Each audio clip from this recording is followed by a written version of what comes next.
Hi everyone, welcome to my YouTube channel Sharma education IGNOU. तो आज की हम इस वीडियो में डिस्कस करने वाले हैं BPHCT 135 के इम्पोर्टेंट क्वेश्चंस। ये ब्लॉक 1 है, ठीक है। इसके अकॉर्डिंग मैं ब्लॉक 3, 2 और 4 के भी बनाऊंगा, एक और वीडियो बनाऊंगा उस पर। मतलब पेपर से पहले बना दूंगा, कल बना के अपलोड भी कर दूंगा आपको। लेकिन इससे पहले मैं आपको एक चीज़ दिखाना चाहता हूँ इस पेपर के अंदर, जो आपको अच्छी लगे। चलते पहले स्क्रीन पर। तो इस पेपर में जो यूनिक चीज मैंने नोटिस करी क्यों ये है कि BPHCT 135 के अंदर थर्मल फिजिक्स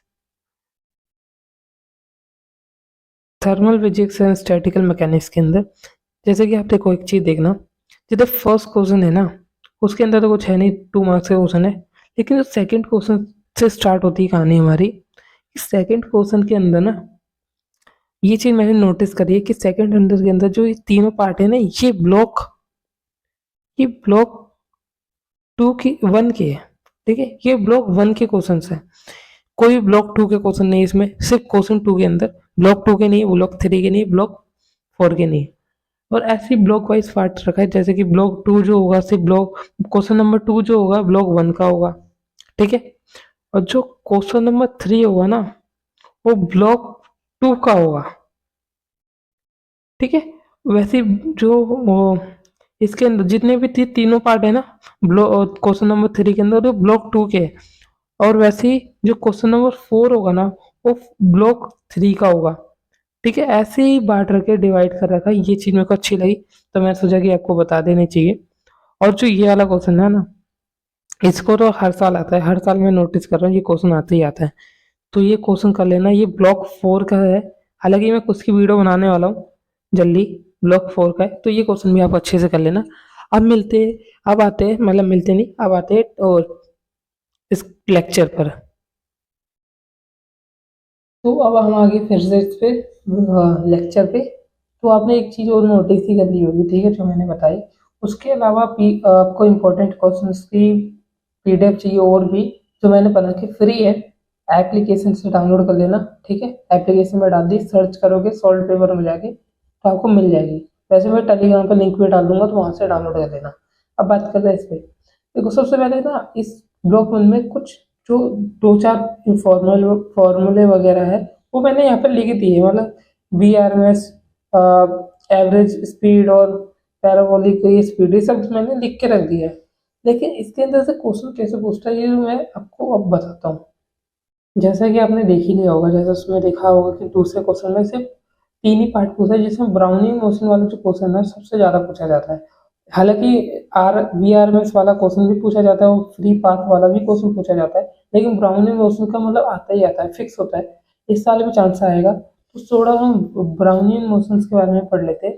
ब्राउनियन मोशन का मतलब होता है रैंडम और जिगजैग के मुंह में पार्टिकल स्पीड कर रहा है। मतलब जैसे कोई पार्टिकल हो, जिगजैग मतलब कुछ भी आगे पीछे कुछ भी हो रहा है, उस मोशन को कैलकुलेट करना ब्राउनियन मोशन कहलाता है, ठीक है। इतना होता है। उसके बाद इसकी जो करेक्टर्स है जोड़ी में बता देते, जैसे ये रैंडम होता है, कुछ भी कहीं पे भी चल जाता है। और ये रेगुलर पाथ मतलब कभी आगे कभी पीछे, कोई पाथ ऐसा फिक्स नहीं है, ये कभी भी यू यू जिगजैग फॉर्म में बदल रहा है। इंक्रीज करता है टेम्परेचर को, सिंपल आपको पता ही होगा, टेम्परेचर को इंक्रीज कर देता है। Decrease as a fluid viscosity increase, अगर ये फ्लूइड को विस्कोसिटी का ही रिलेशन है, जो हम मतलब अगले पार्ट में नहीं, मतलब अगले क्वेश्चंस में देखेंगे इसी वीडियो के अंदर, लेकिन ठीक है। उसके बाद इसकी थोड़ी सी एप्लीकेशंस है, इसको भी आप पढ़ सकते हो। फिजिक्स एंड स्टैटिकल मैकेनिक्स में यूज होता है, ठीक है। ये तो सिंपल सिंपल है। अब मैं इसको बताता हूँ कि इसे क्वेश्चन कैसे पूछा। इसमें तो दो ही नॉर्मल क्वेश्चन पूछा जाता है। इसमें जो करना होता है, सो दैट स्टेटमेंटेशन example of the Brownian motion, ठीक है। डिस्कस यूनिट, और जो आपका अंटे लाइफ के बारे में बताना, और आइंस्टाइन की थ्योरी के हिसाब से ब्राउनियन मोशन क्या था। उसके अलावा इन दो क्वेश्चन के अलावा इन दो में से एक पूछेगा, या तो इसके कैरेक्टरिस्टिक्स ऑफ ब्राउनियन मोशन के बारे में आपको बताना होगा। PDF में पहले टेलीग्राम पर डाल दूंगा, आप वहां से देख सकते हो। उसके बाद मैं बात करता हूँ इसके क्वेश्चन से। ये थोड़ा आंसर मैंने बड़ा सा लिखा है, लेकिन मैं आपको थोड़ा सा बता देता हूँ।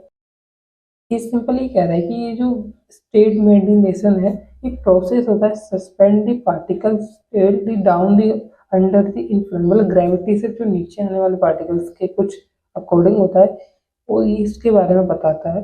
और वेरी स्मॉल, ये बहुत ही ज़्यादा स्मॉल, ठीक है, ये स्मॉल होता है थोड़ा सा, और उसके बारे में कंटिन्यूस ये फ्लो करता है। सिंपल ये बताया गया है। उसके बाद ये बताया है कि दिस अगर ग्रेविटी पुल करेगी तो पार्टिकल नीचे डाउन की ओर हो जाएगा, ठीक है, ये बताया गया है। उसके बाद आप ये सारे क्वेश्चन पढ़ सकते हो, इसमें आप छोटे हिसाब से आंसर बना सकते हो अंटिल इसके। और अब करते हैं जो आइंस्टाइन के हिसाब से बनाई थी theory, main point of Einstein, मतलब सेकंड जो क्वेश्चन था हमारा ये वाला, discuss the Einstein theory of Brownian motion. तो उसके बारे में थोड़ा सा डिस्कस कर लेते हैं। Main point of Einstein theory, देखो जैसे कि आपको पता ही चल गया होगा कि इसके अंदर ना भर भर के थ्योरी, मतलब कुछ ही कह सकते हैं ब्लॉक वन के अंदर अ, दे रखा है कि उसके अंदर ब्लॉक वन के अंदर ही थ्योरी है, ब्लॉक टू के अंदर ना हो, ठीक है। उसके हिसाब से बात करते हैं। सबसे पहले बात करते हैं मैटर जो होते हैं इसके, made up the molecules that are the constant and random, मतलब कि अगर मैटर को बनाए तो उसके हिसाब से जो रैंडम मोशन होगा इसका, सिंपल ये क्या है। बाकी आप चारों पांचों पॉइंट को पढ़ सकते हो, ठीक है। अभी मैं अगर ज़्यादा पढ़ाऊंगा तो मतलब समझाऊंगा तो आपको समझ आएगा नहीं, क्योंकि मैंने थ्योरी उसके अंदर अच्छे अच्छे पॉइंट लिखे, तो आप इससे समझ सकते हैं। उसके बाद मैं बात करता हूँ इसकी, आप उन बोनस वाले मोशन को अच्छे से पढ़ लेना, मैंने पीडीएफ डाल रखी है। और भी 2 मार्क्स वाले क्वेश्चन है, उसके लिए फ्री पीडीएफ मैंने एप्लीकेशन में डाल दी, वहां से डाउनलोड कर लेना। अब बात करते हैं defining coefficient of viscosity, discuss the effect of temperature and pressure of विकोसिटी।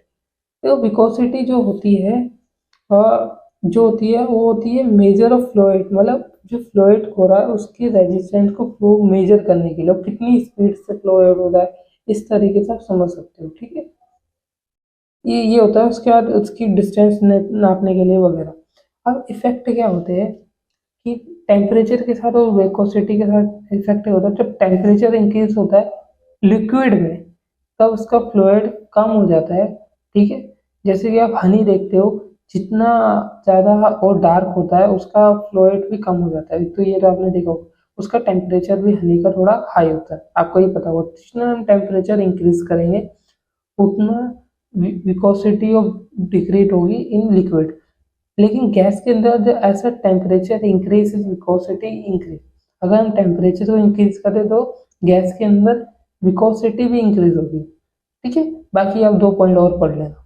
अब इफेक्ट ऑफ प्रेशर के हिसाब से करें, इंक्रीज द प्रेशर ऑफ, अगर हम लिक्विड के अंदर, ये लिक्विड का ये, ठीक है, लिक्विड के अंदर प्रेशर को इंक्रीज करेंगे तो विकोसिटी भी इंक्रीज होगी, ठीक है, ये बताया गया है। उसके बाद आप ये बाकी सारे पॉइंट पढ़ लेना, ठीक है। और उसके बाद कहते हैं फ्री मीन पाथ। देखो फ्री मीन पाथ का तो लैम्डा होता ही है, आपको ये सब पता है। ये इसके अंदर क्या क्वेश्चन पूछ बताया था, define the free mean path, ठीक है, ये डेफिनेशन है। And obtain the expression for the zero approximation. तो जीरो अप्रोक्सीमेशन की डेरिवेशन है कि only one molecules moving, one molecule speed कर रहा है, ऑल मॉलिक्यूल्स आर स्टेशनरी, बाकी सारे रुके हुए। Each molecules have the hard sphere of the diameter, diameter को हमने डी माना, स्पीड v और टाइम t को मानकर, ये मैंने खुद से लिखा था इसलिए मैंने ज़्यादा दिखाना नहीं। सिलेंड्रिकल का वॉल्यूम आपको पता ही होगा, पाई पाई होता है, पाई आर स्क्वायर और टी और आपका एच, ठीक है, ये होता है, ठीक है। उस हिसाब से वॉल्यूम का फॉर्मूला लगाया और डी की जगह हमने वो डाल दिया। अब if number of N is a number of molecule per unit volume, ठीक है, एन दे रखा है, एन के हिसाब से उसका फॉर्मूला, अब वॉल्यूम स्पीड के हिसाब से वॉल्यूम स्पीड के को एन कर दिया, तो उस हिसाब से ये हमारा इसके सामने एन हो गया। उसके बाद आपको अगर एवरेज डिस्टेंस ट्रेवल का फॉर्मूला बताओ, lambda is equal to V T upon में एन, तो वी टी अपॉन में एन हो जाएगा, ठीक है। तो वी टी ये हो गया, ठीक है। उस हिसाब से हमने इसको इसके हिसाब से पुट कर दिया एन को, और हमने ये कैलकुलेट करके mean square free mean path वाला कर लिया, ठीक है। ये हमारा आ गया, इतना ही था इसके अंदर। बाकी 2 मार्क्स वाले क्वेश्चन आप देख लेना। अब करते हैं एक न्यूमेरिकल। न्यूमेरिकल में क्या कह रहा है कि calculate the VRMS of the helium atom 27 Celsius at the temperature as the temperature will be oxygen molecules have a same value। ठीक है, सेम वैल्यू तो सेम RMS होगा। ठीक है, सेम वैल्यू ऑफ RMS और जितना भी हमें गिवन वगैरह था सबके अंदर हमने गिवन लिया और इसको केल्विन में चेंज कर दिया। ठीक है, अब हमें के की वैल्यू बताया, RMS का फॉर्मूला लगाया 3, के की वैल्यू डाली, टी की वैल्यू हमने डाली, एम की वैल्यू डाली, इसको हमने डाल दिया। इसको डालने के बाद हमने यहाँ पे करा कैलकुलेशन आई, हमारी VRMS की वैल्यू आई 1365 मीटर पर सेकेंड। ठीक है, टेम्परेचर अब निकालना है ऑक्सीजन का, दोनों को टेम्परेचर जो हीलियम का था और क्या कहते हैं और ऑक्सीजन का, दोनों VRMS वैल्यू बराबर थी, तो हमने बराबर करा तो हमें पता चला ये इससे ये कट गया, थ्री थ्री कट गया, रूट से रूट कट गया, बचा सिर्फ इतना। अब मास ऑफ हीलियम आपको पता है चार होगा, मास ऑफ ऑक्सीजन आपको पता है 32 होगा। वैसे 2 होता है लेकिन 2 दुगना कर रहा है तो 32 हो गया। ठीक है, 16 होता है, वैसे 2 यहाँ पे 2 है तो आपके हो गए 132। ठीक है, आप इतना समझ गए। अब ये पता है, ये पता है, ये पता है। अब हमने कैलकुलेशन क्रॉस करके ये हमने टेम्परेचर ऑफ ऑक्सीजन निकाला, ये आ गया हमारा। और RMS की वैल्यू जो ये थी वो लिखा और इतना। सिर्फ इस ब्लॉक के अंदर इतना ही था, बाकी आप अगली वीडियो तक वेट करना। वैसे तो मैं कल ही वीडियो अपलोड कर दूंगा। मिलते हैं अगली वीडियो में अगले सब्जेक्ट के साथ।